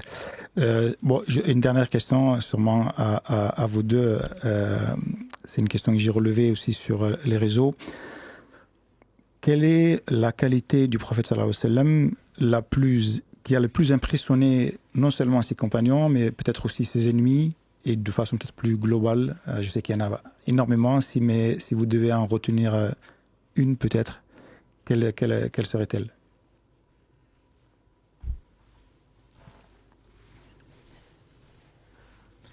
Moi, en tant que simple étudiant en Sira, subhanallah, il y a plusieurs choses qui me fascinent chez lui. C'est sa modestie, son humilité, dormir à même le sol. Vous savez, quand les gens arrivaient à Médine, il était entouré de ses compagnons, il était assis par terre. On ne savait pas distinguer on ne pouvait pas savoir qui était le prophète. Il s'habillait comme eux, il était comme eux. C'est moi quelque chose qui me fascine. Il dormait au même par terre avec un coussin, un petit matelas. Et ça, sa modestie. Et une autre chose, sa miséricorde. Subhanallah, c'est où je dirais soit ça, ou soit sa qualité, on l'appelait durant la période Mécote, As-Sadiq al-Amin, le digne de confiance, le verdict. Et dans toute la sira, il y a une chose essentielle qui est constante du début jusqu'à la fin, à Sidr, la véracité du prophète Mohammed. Il a jamais, il a été constant, il a toujours été véridique du début à la fin, avant de l'islam, après l'islam. Et ça, c'est quelque chose, c'est une qualité une des dernières invocations qu'il a fait avant sa mort, demander avec les prophètes, les véridiques, puis après les martyrs. Vous savez, les prophètes, bon, on ne peut pas atteindre leur rang, mais juste après, ce sont les véridiques avant les martyrs. Les véridiques, ce sont les gens qui sont véridiques. Quand tu es sincère, tu es véridique envers Allah, c'est ta relation avec Allah quand tu es sincère. Et cette véracité, tu peux l'appliquer partout, dans ton travail. Si tu es véridique, tu essaies d'atteindre ihsan, dans ton couple. Pour moi, c'est une qualité essentielle, mais peut-être l'humilité, où je pense que c'est sa miséricorde, subhanallah. Ses ennemis, lorsqu'il a la libération de la Mecque, il est arrivé, il a libéré la Mecque et il a dit aux gens, mais quoi, imaginez-vous des gens qui l'ont combattu, qui ont tué des musulmans pendant des années. Il a dit, que pensez-vous que je vais faire de vous? À ces gens-là, qui l'ont combattu, qui ont tué, qui ont calomnié, qui l'ont essayé de le tuer, etc. Ils ont tué des musulmans. Ils ont dit, on attend que du bien de toi. On attend que du bien de toi, tu es le fils, enfin, je ne me rappelle plus les propos exacts, on attend que du bien venant de ta part. Et ici, on voit que le prophète, c'était quelqu'un qui vivait le Coran et qui l'appliquait. Il a dit quoi? Je vais dire les mêmes propos que le prophète Youssouf, il a dit à ses frères, pas de récrimination pour vous aujourd'hui, je vous pardonne, vous êtes libres. Imaginez-vous cette grandeur d'âme pendant depuis la révélation, jusqu'à la fin, il leur a dit, je vous pardonne. Je vous pardonne, faites ce que vous voulez. Et grâce à cette miséricorde, énormément de gens ont embrassé l'islam. Il y a aussi sa générosité, mais là, sa miséricorde, ce qui me façonne. Pourquoi vous connaissez ce hadith, sois miséricordieux et celui qui sera au ciel, il te fera miséricorde. Subhanallah, je pense que on va essayer de mentir parce que j'ai beaucoup de choses à dire, mais sa miséricorde, subhanallah, c'est quelque chose qui me fascine, surtout envers les non-musulmans. Déjà, il faut qu'on soit entre nous, mais envers les autres, subhanallah, c'est quelque chose qui me fascine. Et imaginez-vous, il applique un des attributs, un des noms d'Allah, subhanahu wa ta'ala, Ar-Rahman, Ar-Rahim. Le jour de la grande miséricorde. Enfin, quand on parle du jour dernier, souvent on parle du châtiment, etc. Mais il faut oublier que ce soit un jour de miséricorde. Allah subhanahu wa ta'ala, il a descendu une miséricorde dans ce bas monde et il en a gardé pour lui le jour de la résurrection. Subhanallah. Et imaginez-vous, il a appliqué un des noms de cette miséricorde-là. Moi, c'est quelque chose que je pense qui me fascine, c'est sa miséricorde au prophète Mohammed sallallahu alayhi wa sallam. Après, moi, je pense que j'aurais encore beaucoup de choses, mais c'est ça qui me fascine. Il y aura tellement de choses à dire. Donc, non, mais certainement, je pense que je suis absolument d'accord avec toi à 100%. Il n'y a pas Mohammed, il a tendu un piège. S'il y a une qualité, je pense que non, il n'y en a pas une. Il n'y en a pas une. Non, il n'y en a pas une. Dans le verset 107 de la sourate 21, Allah dit « Wa ma arsalnaka illa rahmatan lil alamin ». C'est ce que tu viens de dire. On t'a envoyé que comme miséricorde pour les univers. Donc effectivement, la miséricorde fait partie, et comme tu le sais, comme on le dit également, Ibn Qayyim disait que tous les noms d'Allah subhanahu wa ta'ala peuvent être résumés, et il n'a pas que 100 noms, ils peuvent être résumés dans 3, qui sont Allah, Ar-Rabb, donc l'éducateur, entre guillemets, le Seigneur, comme ça qu'on traduit, et donc et Ar-Rahman. Donc Allah est si miséricordieux, c'est ce que l'on espère effectivement, heureusement pour nous, qu'on a un Seigneur, celui que l'on adore. C'est vrai que dans l'islam, on parle beaucoup de châtiment, qui fait reculer beaucoup de gens. Allah aime les repentants, il est pardonneur. Le prophète sallam, pour moi, quand je l'imagine, la première chose qui me vient en tête, c'est la douceur. C'est la douceur au point que je pense que si on y pensait, si on s'accroche à une seule de ces qualités, je pense qu'on serait le meilleur homme sur la terre, en tout cas dans sa famille, dans son quartier, dans sa ville, etc. C'est avant tout cette douceur qu'Allah a mis dans son cœur, et qu'il... tu imagines à Uhud, quand ils ont voulu le tuer, voilà, et ils pensaient l'avoir tué. Et quand ils ont voulu le tuer, on lui demande de maudire son peuple, puisque Mohammed nous parle de ses ennemis. Il dit Allahumma aghfir qawmin fa innahum la ya'lamun. Oh Allah, pardonne à mon peuple parce qu'ils ne savent pas. Bon, je ne sais pas si on peut résumer. C'est l'homme le plus parfait.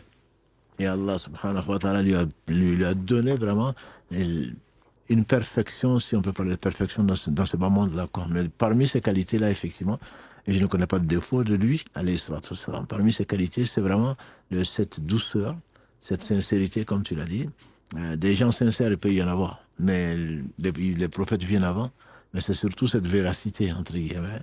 Et il n'a jamais transigé, je pense, quand il est revenu d'Isra al Mi'raj, et que Allah l'a éprouvé, qu'Abu Jahl lui demande « Tu n'as rien à nous raconter aujourd'hui ?»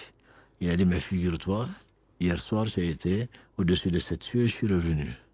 Et est-ce que tu es capable de dire ça devant les gens ?» Il dit « Mais bien sûr. » Alors c'était un malin plaisir d'appeler les gens. Et venez, à sa fin, venez. Et donc, quand ils sont arrivés, tu peux leur raconter. Il dit « Oui, je peux leur raconter. » C'est-à-dire, comme Allah le dit dans la sourate 33, c'est les gens qui, quand on est sincère, on ne craint pas le commentaire des gens, que ce soit sur Internet, que ce soit ailleurs. Vous êtes comme ça, oui, je le suis. C'est comme ça, c'est la vérité. C'est Allah qui l'a voulu. Et donc, il n'a pas trahi un seul instant son message. Et quelles que soient les conséquences. Donc, on peut redouter les conséquences, bien sûr, mais on doit redouter le châtiment d'Allah subhanahu wa ta'ala. Je me rappelle également à Taïf. Je n'étais pas là, bien sûr. Je me rappelle à Taïf, quand il est revenu, le hadith, il a discuté. La version au moins de Tabarani, quand il fasse miséricorde, est considérée comme au moins acceptable. Et quand il avait ses pieds ensanglantés et qu'il a invoqué Allah subhanahu wa ta'ala, on aurait attendu quand l'ange de la montagne est descendu pour lui dire, Jibril est venu d'abord, et il lui dit, Ya Mohammed, Allah a entendu ce qu'on t'a fait. Voilà l'ange de la montagne, Allah le met à ton service. L'ange de la montagne lui passe le salam. Et il lui répond, bien sûr. Il dit, Allah m'a mis à ton service, si tu veux, les Jabalain, les 2 montagnes qui surplombent la Mecque, si tu veux, je peux les faire tomber sur la Mecque. Il dit, non, ce que je souhaite, c'est qu'Allah fasse sortir de ces gens-là au moins une personne qui l'adore sans rien lui associer. Bon, ça dépasse l'entendement. Donc, Mohammed, ce n'est pas une question que tu as posée. En fait, si je peux rajouter un point, le prophète aussi, il aimait l'être humain, il aimait l'humanité. Vous pouvez, c'était un messager. Une petite histoire. Imaginez-vous, durant la période mécoise, en pleine période des persécutions, il a levé ses mains au ciel. Il a dit, oh Allah, renforce l'islam par celui que tu aimes le plus. Abu Jahl, Omar ibn Khattab. Ces gens-là, ces 2 hommes-là, ils torturaient, ils persécutaient les musulmans à cette époque-là. Donc, il a fait une doua pour des personnes qui torturent des musulmans. Vous imaginez ça? C'est comme si de nos jours, tu faisais une doua pour... Je vous laisse, voilà. Et tu leur dis, renforce l'islam par soit cet homme, celui que tu aimes le plus. Même dans ses formulations, il y a une sagesse, comment il invoque. Et Allah, il a choisi que ce soit Omar ibn Khattab qui est devenu le deuxième, on va dire, après Abou Bakr.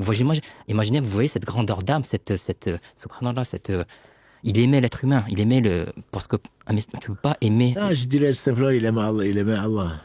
Parce que la miséricorde dont tu as parlé, Allah est si miséricordieux qu'il ne faut jamais désespérer.